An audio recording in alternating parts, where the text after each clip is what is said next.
ومن يضلل فلا هادي له أشهد أن لا إله إلا الله وحده لا شريك له وأشهد أن محمدا عبده ورسوله اللهم صل وسلم على نبينا محمد وعلى آله وصحبه أجمعين أما بعد. Tuan-tuan muslimin muslimat yang dikasihi sekalian, insya-Allah kita akan sambung kuliah kita bacaan kepada kitab Bahrul Madhi yang ditulis oleh Syekh Muhammad Syekh Idris Al-Marbawi. Kita sampai pada masalah 468. Qala al-muallif rahimahullah wa nafa'ana bi'ulumihi fid darain amin. Masalah tayammum kerana junub dan niatnya. Tayammum kerana junub dan niatnya. Jaga-jaga ya saudaraku.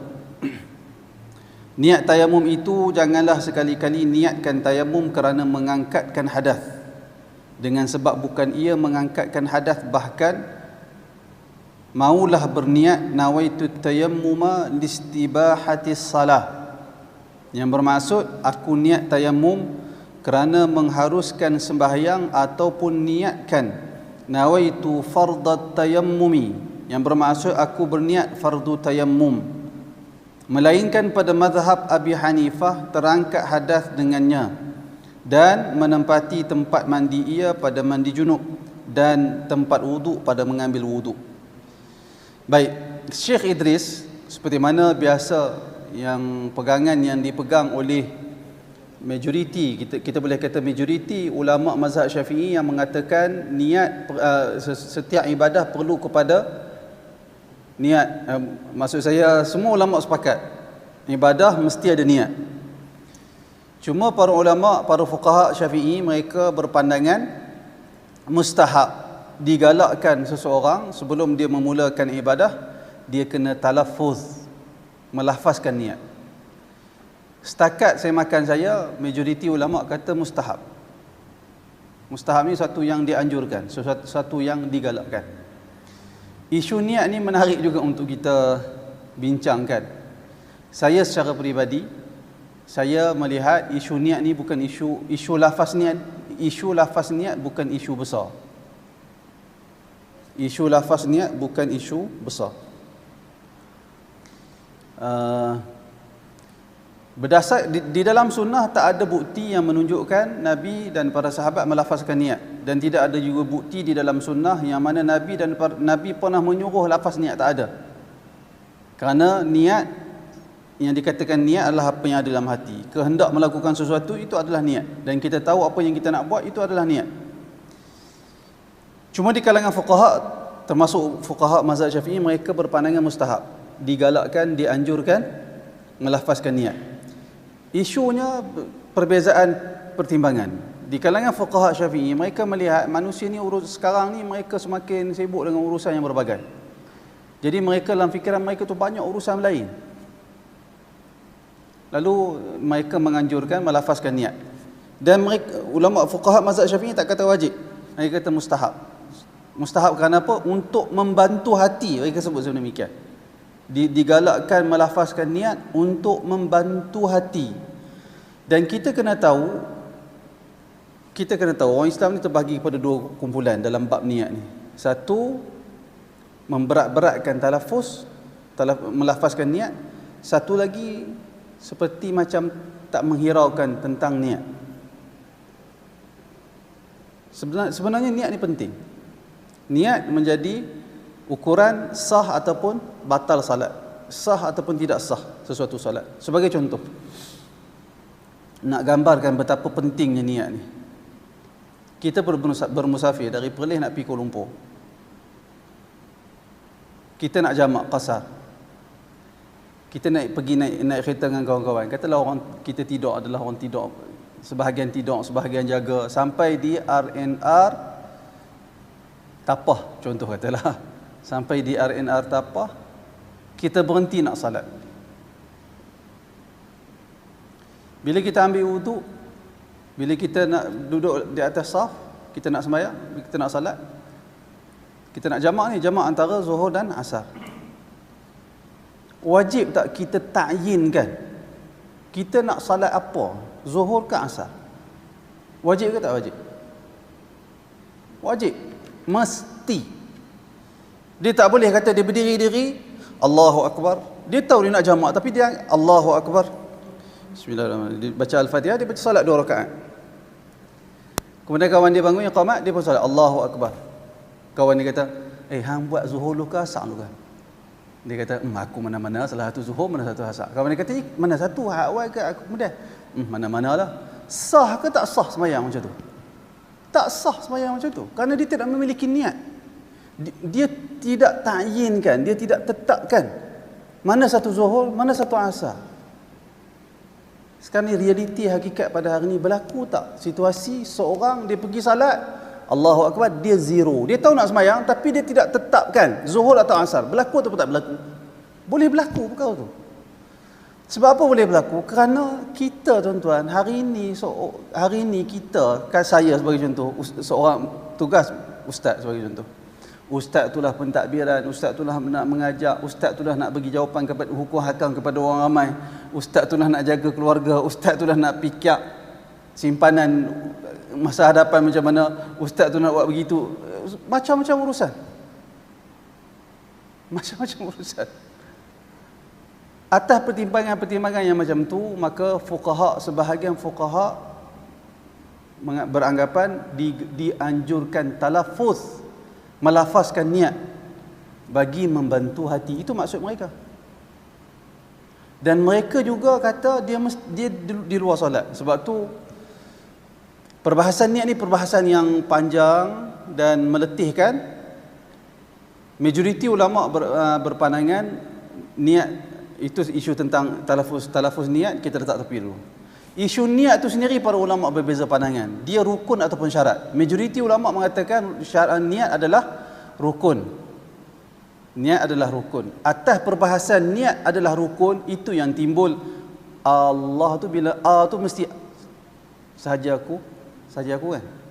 Sahaja aku sembahyang fardu maghrib 3 rakaat kerana Allah Taala akbar. Isu niat itu adalah rukun. Kenapa? Kerana rukun sesuatu adalah duduk dalam sesuatu perkara. Itu dinamakan rukun. Majoriti ulama kata niat adalah rukun salat. Jadi bila niat adalah rukun salat, niat tu mesti duduk di dalam salat. Lalu marilah pengajaran kata bermula niat itu adalah ketika huruf alif pada kalimah Allah. Baru kita niat sahaja aku sembahyang fardu sekian-sekian. Itu pandangan majoriti. Tapi saya tak pasti dah sebut dengan tuan-tuan atau tidak. Ada sebahagian ulama antaranya Al-Imam Al-Ghazali yang berpandangan niat itu bukan rukun tetapi syarat. Bila syarat, selesai masalah. Sekurang-kurangnya dia dapat menyelesaikan masalah orang-orang yang banyak ragu. Kata Imam Al-Ghazali, niat bukan rukun tetapi syarat. Bila syarat, dia duduk di luar solat. Dia duduk di luar solat. Jadi waktu kita berdiri itu kita tak mula solat lagi. Kita dah ada kehendak tu dah memadai. Isu niat tu mesti mula dengan Allah tu disebabkan kita kata niat tu rukun. Rukun tu mesti dia duduk mahiyatus syai'. Dia mesti duduk dalam sesuatu perkara. Berdiri rukun dalam salat, kena duduk dalam salat. Al-Fatihah rukun di dalam salat. Syarat salat wuduk di luar salat, ambil wuduk. Kan? Menutup aurat bermula dari luar salat, kena tutup aurat.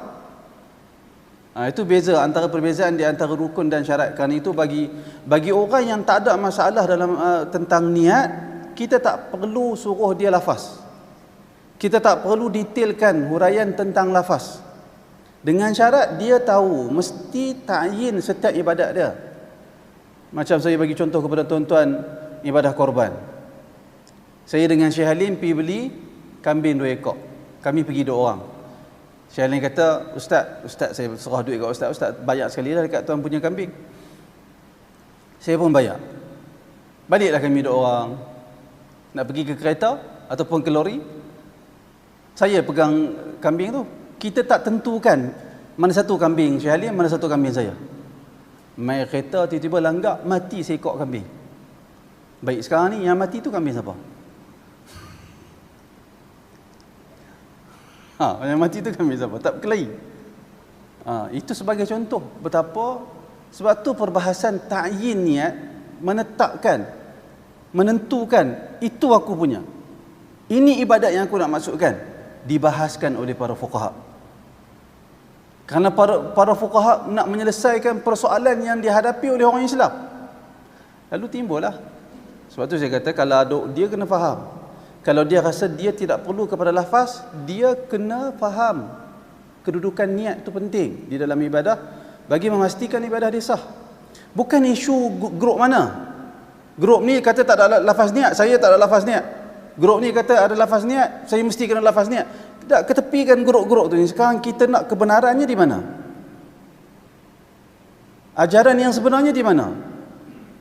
Pejam mata grup-grup, pedulikan apa nak kata aku grup mana pun, apa katalah. Asalkan yang kita belajar, kita faham itu yang sebenarnya yang dikehendaki di dalam agama. Maka kita huraikan kepada orang ramai. Kalau tak nak lafaz tak apa, tetapi kena tahu status niat penting di dalam setiap ibadah. Dan orang yang nak lafaz jangan hulu, jangan melampau. Duk ajak benda-benda yang merapu dekat orang ramai sehingga akhirnya nak bagi orang beribadat, akhirnya orang tak boleh ibadat. Itu kita tak mahu juga. Dia mesti di pertengahan. Dia mesti di pertengahan. Saya dengar huraian tentang niat oleh seorang syekh yang agak muda dari Mesir, nama dia Syekh, tak ingat nama dia, Buhairi, dia punya laqab dia Buhairi. Dia sebut bagaimana fuqaha Syafi'i beranggapan, mereka beranggapan bid'ah tu bila kita buat satu ibadah, asal ibadah, kita mewujudkan satu ibadah yang baru, itu bid'ah kata mereka. Tetapi kalau dia bukan asas ibadah, boleh tambah. Contoh dalam isu lafaz niat tu, mereka tak kata dia asas salat tu, dia benda yang menyokong salat. Mereka memberi contoh, kita hari ini telah menetapkan kedudukan saf. Saf pertama, sekian-sekian tempat dia. Saf kedua, sekian-sekian tempat dia. Kedudukan imam di situ tempatnya. Sedangkan di zaman Nabi tak pernah ada penetapan saf ni. Barangkali waktu zubuh orang duduk pada saf yang kedua. Pada saf yang pertama, sebagai contoh, kalau tak ada saf yang pertama. Zuhur sekali lagi barangkali saf pertama tu duduk belakang sikit, tak ada penetapan. Tapi kenapa kita buat saf atas kapek ni? Kenapa? Untuk membantu ibadah yang utama, iaitulah salat. Maka kedudukan lafaz niat tu sama seperti mewujudkan saf. Dia untuk menyokong dan membantu ibadah salat yang dilakukan. Tetapi jangan melampau. Kedua-dua belah pihak. Yang kata tak perlu lafaz, jangan mengabaikan seolah-olah niat tak ada fungsi dalam ibadat. Yang kata perlu lafaz, jangan melampau sehingga seolah-olah lafaz niat itu satu kefarduan di dalam salat. Itu kita tak nak. Kita nak pertengahan. Jadi Syekh Idris sebut hal perkara ni kerana fuqaha Syafi'i begitulah cara fikir mereka. Mereka mesti dibezakan. Berdasarkan nukilan Syekh Idris ni menunjukkan tayamum di sisi ulama mazhab Syafi'i ialah membolehkan ataupun perkara yang kita lakukan untuk membolehkan kita salat, bukan mengangkat hadas. Kerana itu Syekh Idris kata, siapa yang nak bertayamum dia kena berniat untuk membolehkan salat, bukan untuk mengangkat hadas. Kerana di sisi ulama mazhab Syafi'i tayamum tidak dapat mengangkat hadas, sebaliknya dia hanya membolehkan salat. Boleh faham itu? Kerana itu kalau kita tayamum, macam kita bahaskan minggu lepas, kalau kita tayamum kemudian air datang, kemudian masuk waktu asar, kita tayamum, kita tunaikan salat zuhur, disebabkan tak ada air kita tunaikan salat zuhur. Habis salat zuhur, air datang. Bila air datang, kita tak kentut, kita dah tayamum dah tadi ni. Kita tak kentut, kita tak buat perkara-perkara yang membatalkan wuduk. Tapi untuk solat asar, wajib tak kita berwuduk? Wajib berwuduk, disebabkan tayamum itu tidak mengangkat hadas. Tayamum itu hanya dilakukan bagi membolehkan salat pada ketika tak ada air. Bila datang air, batalat tayammum, maka batallah tayamum, wajib mengambil wuduk. Itu pandangan ulama mazhab Syafi'i berbeza dengan ulama Hanafi, di mana ulama mazhab Hanafi berpandangan tayamum itu mengangkat hadas. Kerana itu bila datang air tak perlu lagi mandi junub dan tak perlu lagi mengambil wudu untuk menunaikan salat. Kata Nawawi, dan adapun hukum tayamum maka pada mazhab kita dan mazhab kebanyakan, yakni kebanyakan ulama, bahawasanya tiadalah ia mengangkatkan hadas, bahkan mengharuskan sembahyang sahaja. Tayamum itu tidak mengangkat hadas, sebaliknya hanya membolehkan kita menunaikan salat. Maka harus dengan dia sembahyang satu fardu dan barang yang dikehendakinya daripada sunat, dan tiadalah boleh dihimpunkan antara dua fardu dengan tayamum yang satu. Tunaikan salat zuhur dan apa-apa salat sunat di dalam waktu zuhur itu dibolehkan. Ya.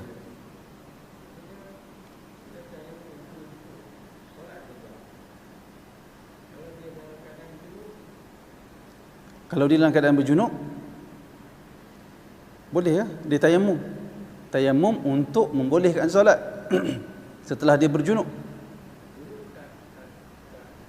Macam mana? Junub tak terangkat.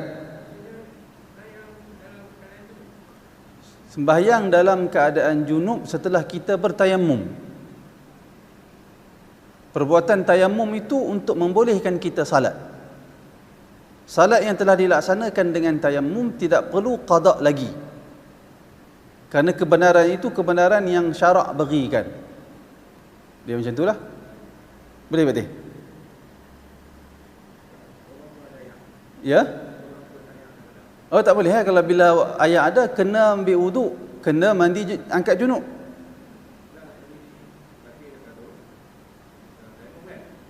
Macam mana?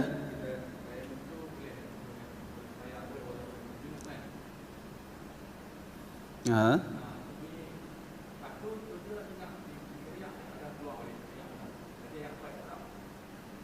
Kita dengar buat apa waktu ayat mai? Selesai. Sembahyang yang kita tunaikan dengan tayamum, kita menunaikan salat dengan tayamum dengan keizinan syarak. Selesai dah salat tu. Tapi untuk salat yang berikutnya perlu angkat hadas. Perlu angkat hadas. Itu yang kita bincang pada minggu lepas tu. Kalau tengah salat tayamum tiba-tiba ayat mai, perlu tak kita batalkan salat? Khilaf para ulama, pandangan yang disebut oleh Syekh Idris, tidak perlu kita batalkan salat. Selepas kita salat, kita salat tayamum, salat zuhur sebagai contoh, habis salat ayat mari. Waktu masih ada waktu zuhur, perlu tak kita ulang lagi sekali, kita ambil wuduk, perlu tak kita ulang lagi salat zuhur yang kita telah tunaikan? Tak perlu, kerana salat zuhur yang kita tunaikan sebentar tadi, kita tunaikan dengan keizinan dari syarak. Saya sebut contoh hari itu sebagai contoh seorang bermusafir dari Penang mari ke Perlis. Dia berhenti di RNR Gurun. Dia berhenti di situ pukul 3 petang. Di salat zuhur jamak qasar, zuhur 2 rakaat. Selepas zuhur dia bangun, dia buat asar 2 rakaat, jamak qasar, jamak taqdim. Dia pun drive pukul 4 sampai Perlis, sampai di arah pukul 4. Tak masuk asar lagi. 4.30 Pak Umar azan asar. Dia duduk di rumah. Wajib tak dia salat asar? Khilaf di kalangan ulama berbeza pandangan. Sebahagian mengatakan dia wajib menunaikan salat asar, kerana bila laungan asar dilaungkan ketika dia berada di rumah, maka datang arahat perintah baharu untuk dia melaksanakan salat asar tersebut. Itu satu pandangan. Pandangan kedua kata tak perlu lagi ditunaikan salat asar, kerana dia telah melaksanakan kefarduan itu ketika dia dalam permusafiran. Dan dia mengawalkan salat asar dengan keizinan syarak yang benarkan dia buat awal. Dan itulah pandangan yang disebut oleh Syekh Idris dalam kitab Bahrul Mazi minggu lepas kita dah sebut. Jadi tak perlu qada lah. Kalau dah mai ayat, boleh je. Perlu mandi junub. Kerana tayamum hanya untuk membolehkan ibadat, membolehkan salat. Maka jika berniat ia akan tayamumnya sembahyang fardu, haruslah ia sembahyang satu fardu dan sunat. Dan jika berniat tayamum kerana sembahyang sunat, nescaya haruslah sembahyang sunat sahaja dan tiada harus dengan sembahyang fardu. Jelas? Ini pandangan yang dipilih oleh Syekh Idris Al-Marbawi. Dan harus bagi seseorang sembahyang ia dengan tayamum yang satu atas beberapa jenazah. Solat jenazah tak perlu ulang tayamum. Dan harus bagi seseorang sembahyang ia dengan tayamum yang satu akan satu fardu dan beberapa jenazah, dan jangan tayamum seseorang dahulu daripada masuk waktu sembahyang. Tak boleh tayamum melainkan setelah masuk waktu salat. Demikian juga wuduk bagi orang yang berpenyakit. Salisul baul sebagai contoh, orang yang kencing tidak lawas, dia tak boleh berwuduk sebelum masuk waktu. Sebab apa? Dia kena tunggu masuk waktu. Sebab apa? Kerana perintah melaksanakan solat itu datang setelah masuk waktu solat. Bila masuk waktu solat, maka datang perintah, dia tidak boleh berwuduk, baru datang keringanan bertayamum. Itulah asas pemikirannya. 469 masalah tayamum kerana luput air dan pembatalnya. Kata Nawawi, dan apabila melihat orang yang tayamum kerana luput air itu akan air padahal ia di dalam sembahyang, nescaya tiada batal sembahyangnya. Cikgu Nazri. Ni dia jawab ni. Dan apabila melihat orang yang tayamum kerana luput air, yang ketiadaan air, akan air, dia tiba-tiba air ada, padahalnya ia di dalam sembahyang, nescaya tiada batal sembahyangnya, bahkan baginya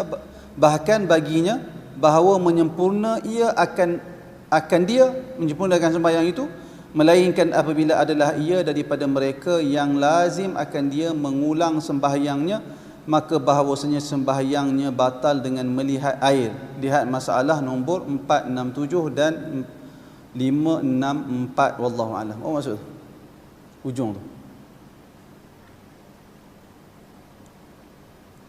Cuba baca lagi sekali. Melainkan apabila adalah ia daripada mereka yang lazim akan dia mengulang sembahyangnya, maka bahawasanya sembahyangnya batal dengan melihat air. Siapa dia orang yang lazim pada dia, wajib bagi mereka mengulang sembahyang? Siapa ada apa yang tuan-tuan faham dari perkataan ni? Kalau tak faham, saya tangguh kuliah minggu hadapan. Saya pun tak pasti apa yang dia maksudkan. Bos-bos tak? Melainkan apabila adalah ia daripada mereka, orang yang sembahyang tu termasuk dari kalangan orang yang lazim akan dia mengulang sembahyangnya, maka bahawasanya sembahyangnya batal dengan melihat air. Wallahu a'lam, barangkali dia maksudkan orang-orang yang di sisi ulama mazhab Syafi'i wajib qada salat. Dia salat sebagai contoh orang yang solat hormat waktu. Barangkali itu yang dimaksudkan. Orang tu katalah dia salat tak menghadap kiblat, sedangkan menghadap kiblat tu salah satu daripada syarat sah salat, tapi dia tak boleh nak menghadap kiblat, lalu dia salat juga kerana telah masuk waktu. Dalam masa yang sama air tak ada, lalu dia bertayamum, maka orang yang macam ni di sisi ulama mazhab Syafi'i kena qada disebabkan dia solat tak menghadap kiblat, maka wajib dia qada. Maka orang yang macam ni ketika datang air batal salat dia. Itu yang saya faham setakat malam ni. Apa pun insya-Allah saya akan cuba semak lain, kita akan terangkan pada kuliah yang akan datang insya-Allah. 564 dia kata apa? 564. Sebelum 564 dia kata masalah 467. 467 yang mana? Kita baca tadi kan? Berapa tadi? 46. Tayamum lelaki isteri yang sengaja berjunub, itu tak ada masalah kan? Tengok yang 564 390. Oi, jauh. 390. Kita kena tengok. Mana ada 390? Muka ni lain. Masalah berapa tadi dia sebut? 564 . 564.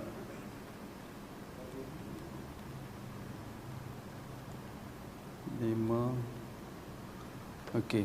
564 kata dia masalah tayamum yang wajib diulang sembahyangnya. Kata Nawawi, dan adapun mengulangi sembahyang dan memperbuat lagi sekali akan sembahyang yang dikerjakan dengan tayamum itu, maka mazhab kita bahawasanya tiada diulang lagi apabila tayamum itu kerana sakit atau luka dan seumpamanya. Dan adapun apabila tayamum itu kerana lemah daripada mendapat air, maka telik jika ada tempat itu kebiasaannya tiada berair seperti musafir, nescaya tiada wajib ulang. Dan jika adalah tempat itu jarang-jarang jua yang tiada air itu, nescaya wajib ulang sembahyang atas mazhab yang sahih, wallahu alam.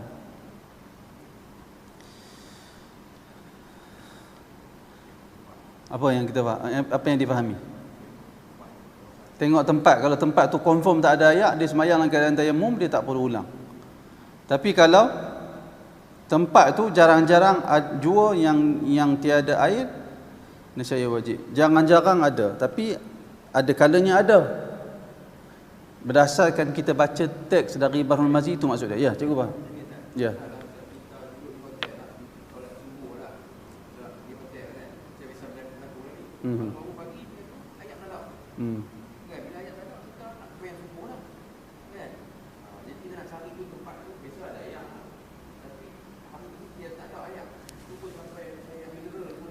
Tak ada juga.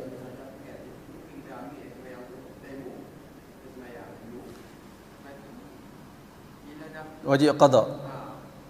Tapi sebenarnya dalam perbahasan fuqaha, bagi orang yang tak ada air ketika bermusafir, dia kena wajib cari. Wajib cari itu fuqaha dia bahagikan pula jarak kepada 3 jarak.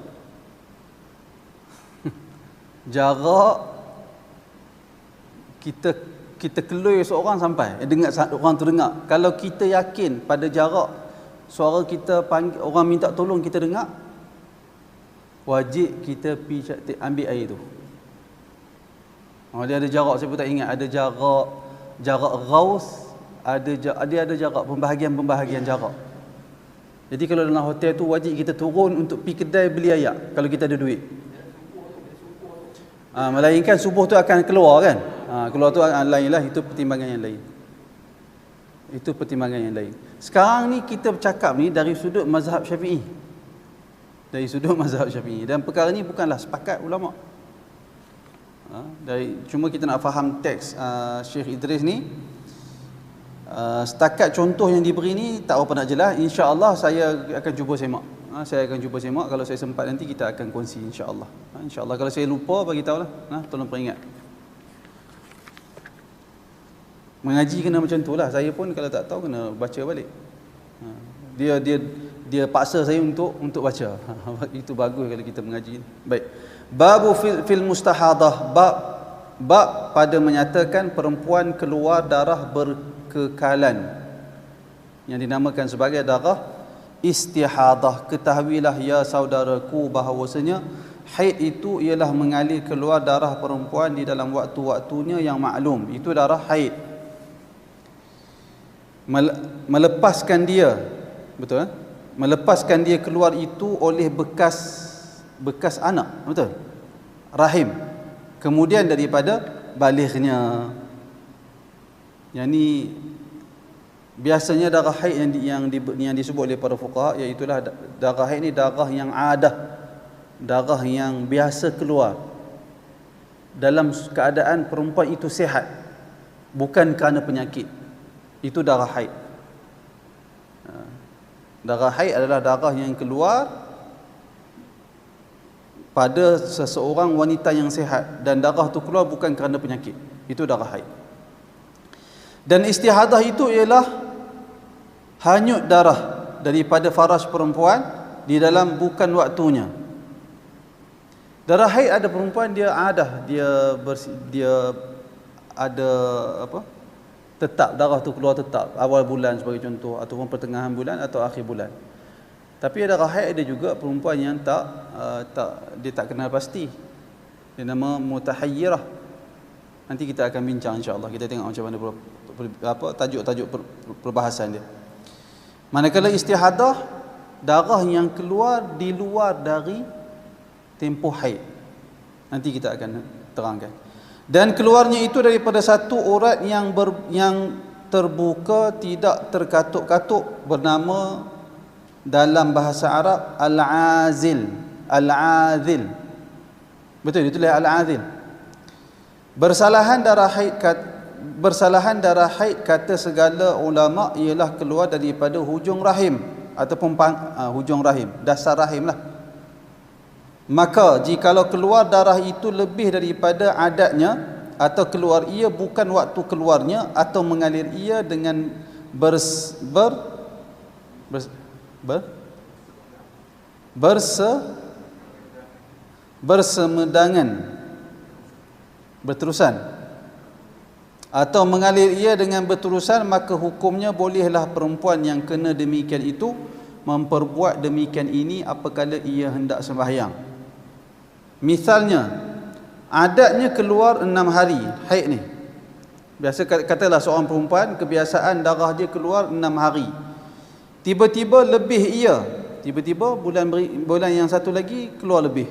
Hendaklah istizhar, yakni nanti tengok zahirnya. 3 hari kemudian tiada juga berhenti keluarnya, maka hendaklah istizhar lagi 3 hari hingga sampailah tengok itu 15 hari. Jika keluar jua ia tidaklah lagi boleh berhenti daripada sembahyang, bahkan sembahyanglah kemudian daripada itu dengan memperbuat sebagai dalam masalah 495. Kenapa dia suruh tunggu sampai 15 hari? Kerana di sisi majoriti fuqaha, darah haid, maksimum darah haid adalah 15 hari. Kita kena tahu, sebelum kita masuk haid ni kita kena tahu. Dalam mazhab Syafi'i, tempoh minimum haid adalah berapa hari? Sehari semalam, bersamaan 24 jam. Tempoh minimum darah haid. Tempoh maksimum darah haid adalah 15 hari. Tempoh suci di antara 2 haid mesti tak kurang dari 15 hari. Ini basic untuk faham haid. Baik, kita pergi tempoh minimum darah haid. Tempoh minimum darah haid 24 jam. Bukan bermaksud kita kena tunggu. Katalah seorang perempuan dia keluar haid dia pada 1 hari bulan, berterusan sampai 2 hari bulan. Bukan maksud itu.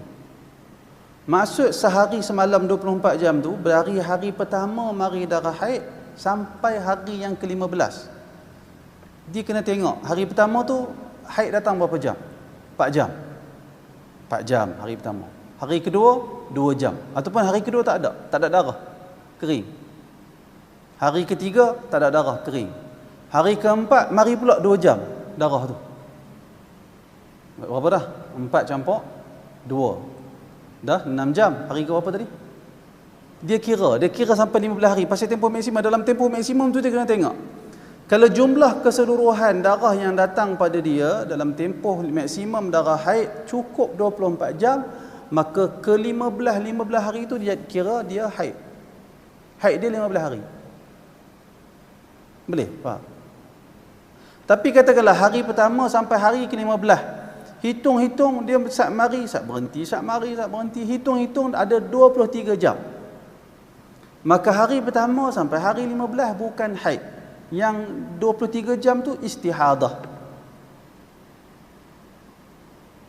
Boleh faham? Haid ni susah. Tapi kena tahu juga. Ha? Macam nak kira? Macam mana nak kira? Orang perempuan dia guna kain tuala dia lah. Kain tuala wanita tu, katalah dia tengok darah mari pukul 6 pagi sebagai contoh. Lalu dia pakai pakai kain tuala wanita. Kemudian bila nak masuk, kemudian dia tengoklah. Dia tengok katalah 2 jam dia tengok ada tak lagi darah. Dia ambil kain putih, dia sental, ada tak kesan darah. Kalau ada kesan darah, adalah kerana Darah haid ni kadang-kadang dia ada di dalam tapi dia tak keluar. Kerana itu dalam mazhab Syafi'i, suci di antara dalam tempoh haid dia dikira haid. Haid tu ada tapi haid tu tak keluar. Jadi dia kena kira, dia kena ikutlah sama dia tengok. Katalah dia letak kain tu pukul 6 sampai pukul 11 bagi contoh ada darah. Kemudian pukul 11 tu dia letak kain sampai pukul 10 tak ada darah. Jadi 11 sampai 10 dia tak ada darah. Tak boleh kira berapa jam tu, tak boleh kira. Dia kira pukul 6 sampai pukul 10 tadi ni. Kemudian tengoklah, tapi cerita dia kena tengok. Dia kena tengok, kena pasti, terutamanya bagi wanita yang dinamakan sebagai mubtadaah. Mubtadaah ni wanita yang kali pertama mari haid. Biasanya budak perempuan yang umur 9 tahun sebagai contoh, dia kena tengok diri dia dan kita kena ajak dia, mak ataupun ayah. Kerana kewajipan kita memberitahu kepada dia, ajak tentang taharah. Hang kena tengok umur hang ni 9 tahun, hang dinamakan seorang perempuan yang mubtadaah, perempuan yang kali pertama mari haid, mubtadaah nama dia. Jadi dia kena pasti dia seorang perempuan yang jenis mu'tadah ataupun ghairu mu'tadah. Dia seorang perempuan yang jenis ada darah haid yang berjadual atau orang perempuan yang darah haid dia tidak berjadual. Kalau dia ketika dia mubtadaah tu dia dapat kenal pasti dia darah haid dia datang berjadual, mudahlah, senang cerita. Tapi kalau dia darah haid dia orang perempuan jenis orang perempuan yang tak ada kebiasaan ataupun tidak ada jadual yang tetap darah haid dia, itu ada masalah sikit. Tapi secara asasnya basic masalah haid begitu, minimum sehari semalam, maksimum haid 15 hari, suci di antara dua haid tak boleh kurang dari 15 hari, tak boleh kurang dari 15 hari. Minimum suci di antara dua haid mesti 15 hari. Suci di antara dua haid tidak ada tempoh maksimum. Barangkali ada seorang perempuan dalam setahun sekali saja haid, tahun berikutnya baru mari haid. Jadi dia suci di antara dua haid itu setahun, katalah 11 bulan. Dia suci 11 bulan. Tapi dia ada tempoh minimum suci. Katalah 15 hari bulan 1 darah haid dia berhenti. Tiba-tiba 12 hari bulan berikutnya mari pula darah. Tak boleh. Darah tu tak boleh kata darah haid. Kerana dia mesti suci di antara dua haid itu mesti 15 hari. Ingat tu dulu.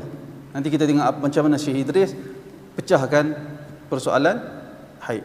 471 masalah haid bersemedangan, betul? Bersemedangan yakni berterusan. Dia buat dalam kurungan itu istihadah.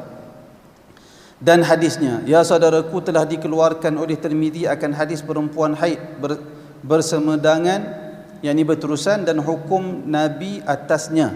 Betul lah? Dan hukum Nabi atasnya. Katanya, an Aisyah qalat ja'at Fatimatu bintu Abi Hubaishin ila Nabi sallallahu alaihi wasallam.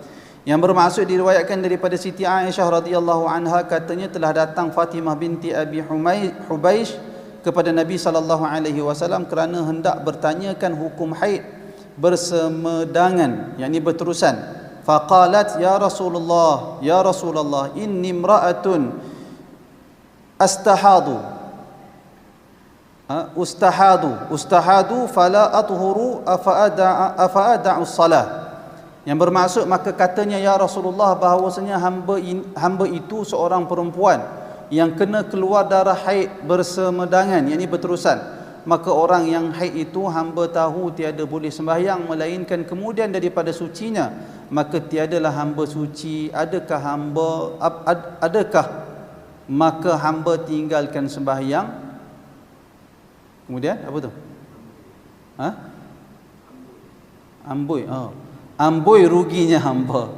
Berilah kiranya fatwa yang bertambah tahqiq. Jadi Fatimah binti Abi Hubais, dia masalah ada darah istihadah, berterusan darah dia keluar. Jadi ditanya kat Rasulullah, ya Rasulullah, kalau orang haid dia tak perlu salat, sekarang ni aku darah haid tak berhenti-berhenti, apakah aku tinggalkan terus salat? Jawab Rasulullah, la, innama dhalika irqun wa laysat bil haidah. Yang bermaksud sabda sallallahu alaihi wasallam, jangan tinggalkan sembahyang apabila keluar darah dengan bersemedangan itu. Hanya saja demikian itu, darah yang keluar bersemedangan itu ialah urat yang terbuka, semacam luka terbuka, tiada terkatup, dan bukannya ia haid. Jadi Rasulullah kata jangan tinggalkan salat. Sebaliknya darah yang keluar itu adalah darah irqun, darah urat, darah yang disebabkan penyakit. Jadi kena salat. Kerana darah haid itu keluar daripada penghabis rahim, dan darah istihadah ia daripada urat. Darah haid keluar daripada dasar rahim, manakala darah istihadah dia adalah darah yang keluar dari urat seperti biasa, darah biasa. Dia penyakit. Maka janganlah tinggalkan sembahyang, bahkan ikut seperti apa tu? Ajaranku ini, iaitu apa dia? Fa idza aqbalatil haidatu fada'i as-salata. Yang bermaksud maka apabila mula datang keluar haid, maka tinggalkan sembahyang, kerana ialah di dalam hukum haid hingga sampai engkau nanti berubah warna darah itu daripada asalnya. Wa idza adbarat faghsili 'indaka ad-dam wa salli. Yang bermaksud, dan apabila putus darah, yakni berhenti, dengan bahawa asalnya hitam pekat kemudian perang ia, maka basuhlah daripada engkau akan darah dan mandi haid, dan sembahyanglah engkau. Syekh Idris dia buat main hadis ni dulu. Kerana mazhab Syafi'i, bila timbul masalah istihadah, mazhab Syafi'i akan suruh kita tengok warna darah haid. Berbeza dengan Hanbali. Hanbali dia tak sama. Syafi'i darah haid ada 5. Darah haid ada 5. Aswad, ahmar, asqar, asfar, akdar. Ingat. Aswad hitam, kehitaman. Kemudian ashqar, ahmar ataupun ashqar dulu. Kalau ahmar merah, kemerahan. Ashqar coklat, asfar kekuningan, akdar kekeruhan. Itu warna haid. Ulama Syafi'i dia pegang ni warna ni. Kalau orang perempuan ada masalah, katalah biasa darah haid dia 6 hari. Tiba-tiba bulan berikutnya dia mari sampai 10 hari. Sampai 10 hari. Tapi hari pertama, hari kedua, sampai hari ke-8 darah kehitaman. Hari 9, hari 10 kemerahan. Di sisi Syafi'i, haid dia jadi haid baru 8 hari, bukan 6 hari lagi dah. Kerana Syafi'i pegang hadis ni. Nabi sebut tentang perbezaan perubahan warna. Berbeza dengan Hanbali. Hanbali katalah seorang perempuan bulan sebelum tu haid dia mari 6 hari. Tiba-tiba bulan berikutnya mari 10 hari. 1 sampai 8 hitam, 9 sampai 10 merah. Hanbali dia kata haid orang perempuan tu 6 hari saja, kena ikut kebiasaan bulan sebelum tu. Beza pandangan. Tapi Syekh Idris mazhab Syafi'i dia pegang pandangan ulama mazhab Syafi'i, dan dia datangkan hadis yang dipegang oleh Syafi'i, iaitulah tentang perbezaan warna. Kerana di sisi Imam Syafi'i, perbezaan warna itu menceritakan tentang sifat darah tu sendiri. Orang perempuan nak kenal dia haid tak haid, ada darah, ada haid. Tak ada darah, tak ada haid. Sekarang ni perubahan warna adalah menceritakan darah itu sendiri, maka itu lebih kuat di sisi Syafi'i. Walaupun dia menyalahi kebiasaan dia. Hanbali tak, dia kata kena tengok kebiasaan. Hadis lain yang Hanbali pegang, tapi Syafi'i pegang hadis ni. Qala Abu Muawiyah fi hadithihi wa tawadda'i li kulli salatin hatta yaji'a dhalikal waqt. Yang bermaksud kata Abu Muawiyah, guru bagi guru Tirmizi, di dalam hadisnya lebih daripada yang tersebut itu. Sabdanya lagi, dan hendaklah mengambil wudu engkau ya Fatimah binti Abi Hubaish bagi tiap-tiap sembahyang hingga datang akan demikian itu oleh waktunya. Maksudnya dalam tempoh istihadah kena ambil wudu bagi setiap salat. Kata Abu Isa, dan pada bab ini ada riwayat daripada Ummu Salamah. Kata Abu Isa, bermula hadis Aisyah ini ialah hadis hasan lagi sahih. Ada soalan setakat ni? Ya. Ya Pak Mak. Kena kuat sikit Pak Mak. Bergaul.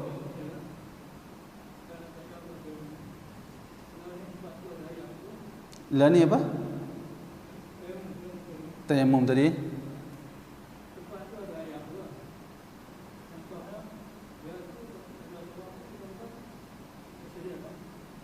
Accident lah patah tangan.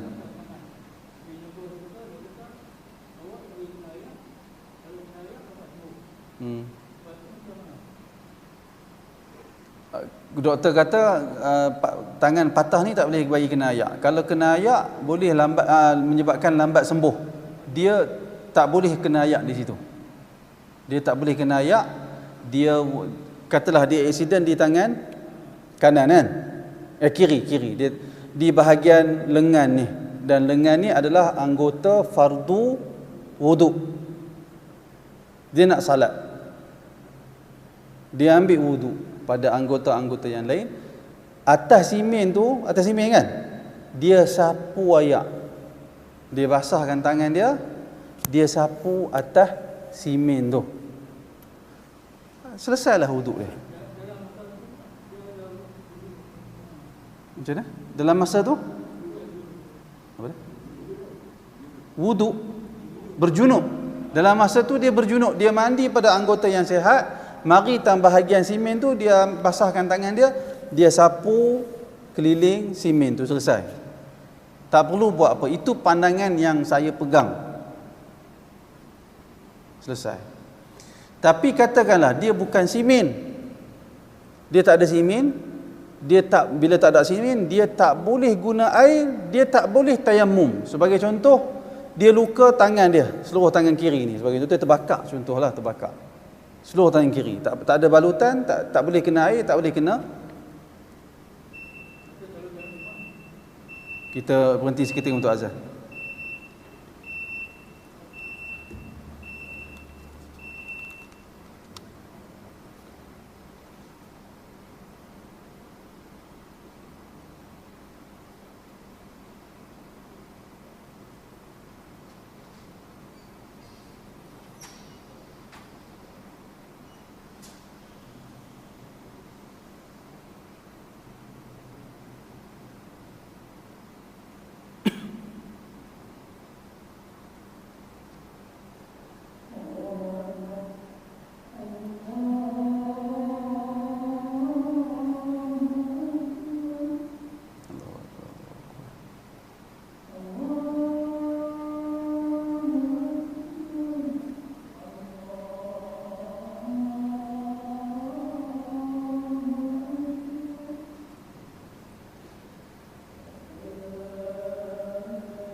Baik.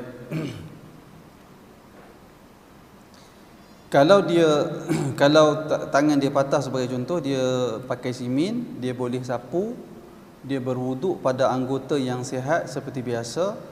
Anggota yang bersimin yang disapukan air pada bahagian simin. Itu saja yang perlu dilakukan. Kalau anggota dia sebagai contoh tak boleh kena air, tak boleh kena air. Sebagai contoh katalah, macam mana saya nak bagi contoh? Katalah dia terbakar, bukan kita sebagai nak mudah faham, bukan di tangan, katalah terbakar di bahagian kaki, bahagian paha sebagai contoh, dan dia berjunub. Dia mandi dan dia basuh, kenakan air pada seluruh badan dia melainkan bahagian yang tak boleh kena air tu. Tapi paha tu wajib kena air pada asalnya. Tapi dia tak boleh bagi kena air disebabkan terbakar. Maka pada ketika dalam situasi itu, selepas dia mandi, dia perlu tayamum bagi tempat yang tak boleh kena air. Faham? Boleh faham? Dalam bab taharah ni, kalau kita tak boleh basuh tapi kita boleh ganti dengan sapu, maka tak perlu buat apa-apa. Tapi kalau kita tak boleh basuh dan tak boleh sapu, perlu diganti dengan tayamum. Tapi katakanlah dia terbakar tangan dari sini sampai ke sini, dia terbakar, tak boleh kena air, tak boleh kena tanah, maka dia ambil wuduk seperti biasa. Bahagian yang tak boleh tu tak perlu dia kenakan air, dia salat dalam keadaan macam tu. Jelas Pak Mak? Dia begitulah. Kerana Nabi SAW sebut, idza amartukum bi syai'in fa'tu minhu mastata'tum. Jika aku perintahkan kamu melakukan sesuatu, maka lakukan dia berdasarkan kemampuan kamu. Jadi kalau kita tak boleh basuh, kita boleh sapu, kita sapulah. Tapi sekarang basuh tak boleh, sapu pun tak boleh. Tak payah buat apa. Tayamum pun tak boleh. Tak payah buat apa. Maksudnya basuh anggota yang boleh, basuh yang tak boleh tak payah. Perlukah diulang? Ulama berbeza. Perlukah dia qada salat tersebut? Ulama berbeza pandangan. Pandangan yang saya pegang adalah tak perlu lagi qada. Itulah juga pandangan yang dipegang oleh pandangan yang dianggap lebih kuat oleh Al-Imam Nawawi dan Al-Imam Muzani dari mazhab Syafi'i. Tak perlu qada lagi. Wallahu a'lam. Ya. Kalau apa? Kalau dekat paha, tayamum pada tangan dan muka. Paha tak sangkut. Bukan tayamum pada paha. Kita terbakar di paha, kita berjunub, paha kiri. Paha kiri itu tak, yang bahagian terbakar tu tak boleh kena ayak, tak boleh sapu ayak. Jadi kita mandi dalam keadaan biasa, anggota lain, habis mandi tu kita tayamum ke atas. Kita tayamum pula. Tayamum pada tangan dan muka. Kenapa tayamum? Kerana bahagian yang tak kena air tadi ni, di paha. Boleh? Tak jelas, tak dengar. Dia ada ayak tapi tak boleh guna ayak.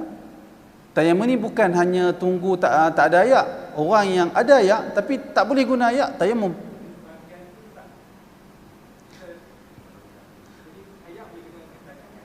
Betul. Sekarang ni bahagian dia junub ni, bukan wuduk. Kalau wuduk tak payah tayamum dah. Sekarang ni dia tak ada berjunub, dia wuduk sahaja. Tapi paha dia terbakar. Dia ambil wuduk seperti biasa, tak perlu tayamum dah, disebabkan di sini tak ada timbul isu hadas. Nampak tak? Yang apa? Yang junub tu?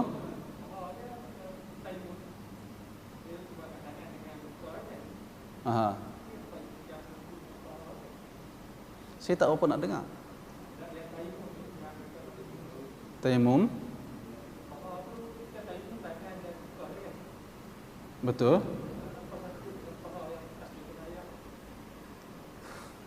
Gantilah bila tak ada. Sekarang ni kalau tak ada ayak, kita perlu buat apa? Tayamum. Tayamum di mana? Muka dan tangan sahaja. Ganti wuduk, betul tak? Wuduk bukan muka dengan tangan saja, kepala, kaki.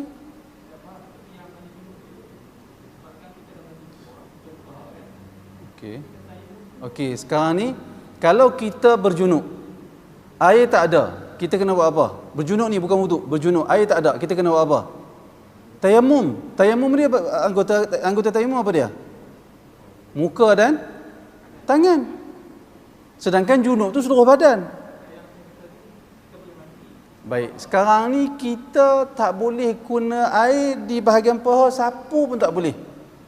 Tapi bahagian tu perlu kena selesaikan juga dengan tayamum lah. Tayamum tu untuk cover bahagian paha yang tak boleh basuh dengan air tu. Tak boleh kena air. Jelas? Ideanya macam tu lah. Itu pandangan sebahagian fuqaha. Boleh? Ganti, betul. Dia ganti. Tayamum tu sebagai ganti bagi basuhan air untuk pada bahagian paha tadi ni. Tapi tak boleh. Bila tak boleh, kena ambil gantilah. Ganti tu tayamum.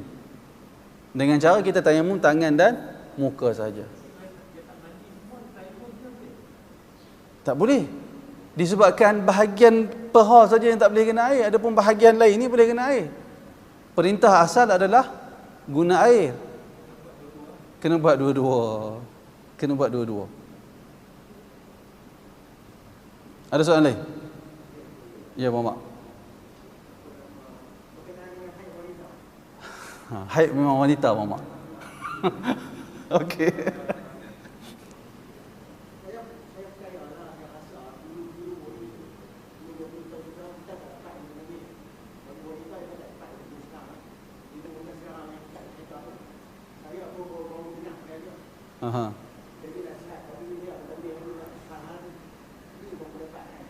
Tapi hal ni terlampau sikit. Tadi saya waktu azan tadi, Pak Umar azan tadi saya baca bahan-bahan dia, sebab saya bagi tahu kepada tuan-tuan, Bahrul Mazi bukan kitab fiqh. Dia jadi macam dia tak tersusun. Ya. Wanita-wanita kebanyakan dia ada ilmu. Jadi kesilapan yang telah lalu, yang mungkin dia tak sembahyang, sebab dia rasa silap-silap mungkin kesilapan. Adakah perlu dia wanita qada ataupun macam mana, ataupun dimaafkan? Tapi saya ingat orang perempuan tahu. Saya rasa orang perempuan mereka tahu. Saya rasa kalau dia macam ni, dia tak kerja lagi. Kalau 24 jam, kan Malaysia punya, saya rasa tak banyaklah perempuan yang rasa nak buat. Inilah, mereka tahu pada ambil pusing.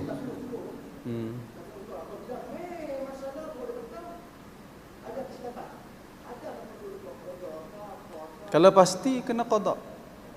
Kalau pasti kena qada. Atau itu isu qada salat ni ada dua pandangan ulama pula. Kalau majoriti ulama, kalau kesalahan-kesalahan yang macam tu dia kena qada lah. Majoriti ulama kata dia kena qada. Cuma pandangan minoriti kata dia cukup dengan taubat dan berazam tidak mengulangi kesalahan yang sama.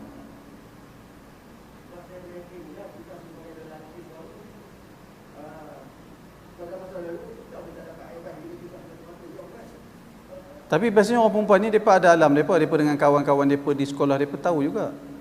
Saya tanya beberapa orang, mereka tahu jugalah, tapi memang ada sebahagian yang tak tahu. Wallahu a'lam lah. Tapi itu kita kena tahu.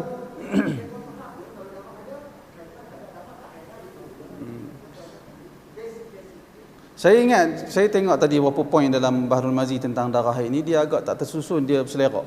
Susah kita nak dapat kefahaman yang ni. InsyaAllah kita tengok nanti saya balik, saya tengok macam mana Syekh Idris Mabawi terang susun tentang haid ni. Kalau nampak macam dia berkecamuk macam tu, mungkin saya buat penerangan asas dulu tentang haid.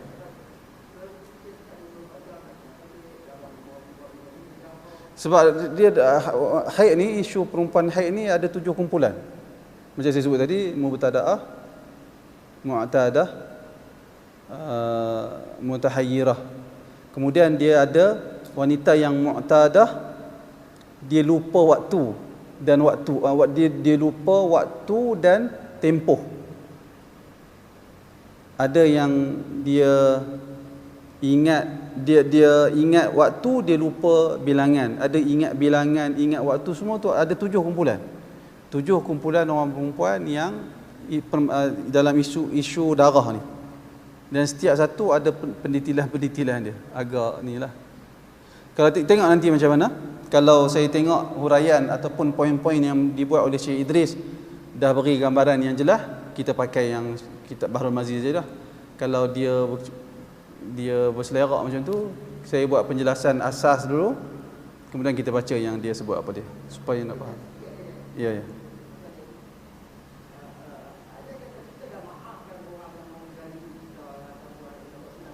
Soalan lain Muhammad kan? Keluar tajuk lain kan? Okey.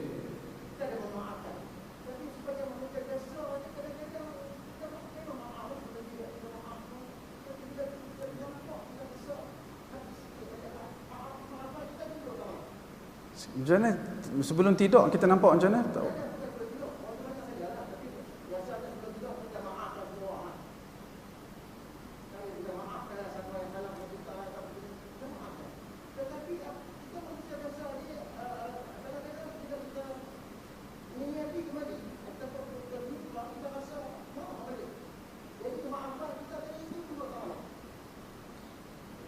Nak tarik balik maaf kita tu maksud dia.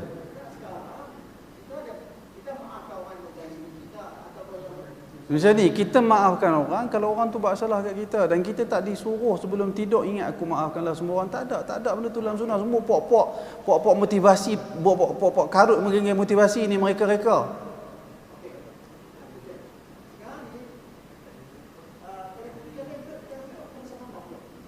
Oh memang. Selesai dah. Yang katalah ada seorang, contohnya ada seorang buat kesalahan kepada kita. Kita maafkan dia. Kemudian dia buat kesalahan yang kedua.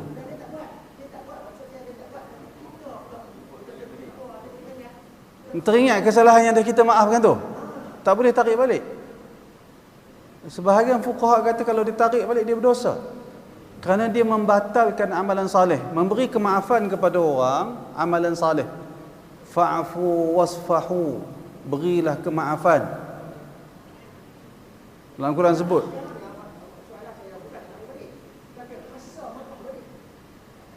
Tak apa.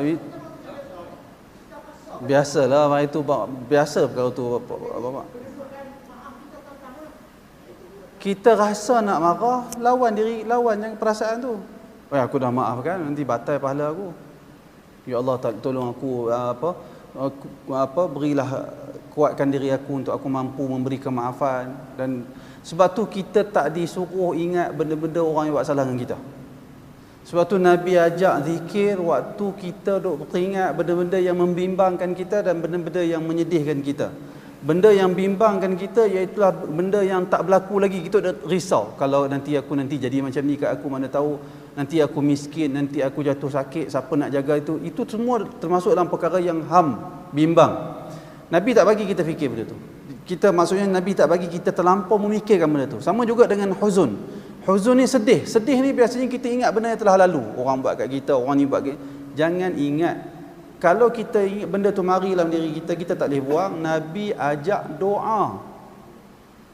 Agak nak kata panjang, tak panjang sangat, pertengahan. Iaitulah Allahumma inni abduk wa ibnu abdik wa ibnu amatik nasiyati biyadik madin fiyya hukmuk adlun fiyya qada'uk as'aluka Allahumma bikulli ismin huwa laka sammaita bihi nafsak أو أنزلته في كتابك أو علمته أحدا من خلقك أو استأثرت به في علم غيب عندك أن تجعل القرآن ربيع قلبي ونور صدري وجلاء حزني وذهاب همي.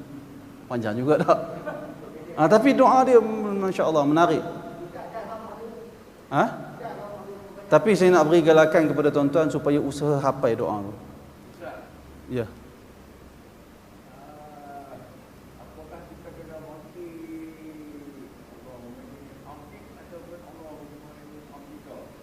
Boleh berhenti, tak boleh berhenti pun tak apa, tak berhenti pun tak apa. Kerana ni lafaz doa, dia bukan ayat Al-Quran, tak wajib praktik tajwid. Tapi saya nak terjemah doa ni kepada tuan-tuan supaya ada dorongan kita hafal. Allahumma inni abduk wa ibnu abdik. Ya Allah, sesungguhnya aku ini hamba-Mu dan anak lelaki kepada hamba-Mu, ayah kita. Wa ibnu amatik, dan aku ini hamba lelaki kepada hamba perempuan-Mu, mak kita. Maknanya kita ni hamba, mak kita hamba, ayah kita pun hamba ke Allah Taala. Maknanya kita hinakan diri kita di hadapan Allah. Nasiyati biyadik, ubun-ubun aku dalam genggaman tangan-Mu. Maknanya Allah Taala nak buat apa kat kita pun dia boleh buat. Nasiyati biyadik, madin fiyya hukmuk, telah berlalu ke atasku hukuman-hukuman-Mu. Semua benda yang menyusahkan kita, kesedihan yang kita alami, kesusahan yang kita alami, sebenarnya satu bentuk hukuman Allah ke atas kita atas kesalahan yang kita lakukan. Madin fiyya hukmuk, adlun fiyya qada'uk, telah adillah setiap penentuan-penentuan-Mu ke atas aku. Maknanya kita mengaku hina diri kita, kebesaran Allah Ta'ala. Adlun fiyya qada'uk, as'aluka Allahumma bikulli ismin huwa laka sammaita bihi nafsak. Ya Allah, aku mohon kepada Engkau dengan semua nama yang Engkau namakan dirimu dengan nama tersebut, ataupun dengan nama yang Engkau turunkan di dalam kitab, salah satu kitab wahyu kamu, ataupun salah nama yang Engkau ajarkan kepada salah seorang daripada hamba kamu. Barangkali ada nama Allah Ta'ala yang Allah Ta'ala ajar kepada Nabi Musa, tak kepada Nabi Muhammad. Macam itulah. Atau nama yang engkau yang engkau berikan nama kepada diri engkau, tapi engkau tak ajak kepada sesiapa pun, ada dalam pengetahuan engkau. Kemudian antaj'alal Qur'ana rabi'a qalbi, untuk engkau menjadikan Al-Quran itu penyeri jantung hati kita. Jadi kena baca Al-Quran lah, kena banyak baca Al-Quran. Wa nura sadri, dan cahaya kepada jantung hatiku, kepada dadaku. Wa nura sadri wa jalaa huzni wa dhahaba hammi, dan menghilangkan rasa sedih aku, menghilangkan rasa sedih aku, dan menghilangkan rasa kebimbanganku. Itu doa dia. Jadi soalan Muhammad ni, jangan ingat dah kita dah maaf ya, sudah di sisi Allah ada pahala yang Allah Ta'ala simpan. Kita jumpa dengan Allah Ta'ala, Allah Ta'ala nak beri pahala tersebut. Boleh Muhammad? Wallahu ta'ala a'lam. Aqulu qawli hadha wa astaghfirullahal azim li wa lakum. Assalamu alaikum warahmatullahi wabarakatuh.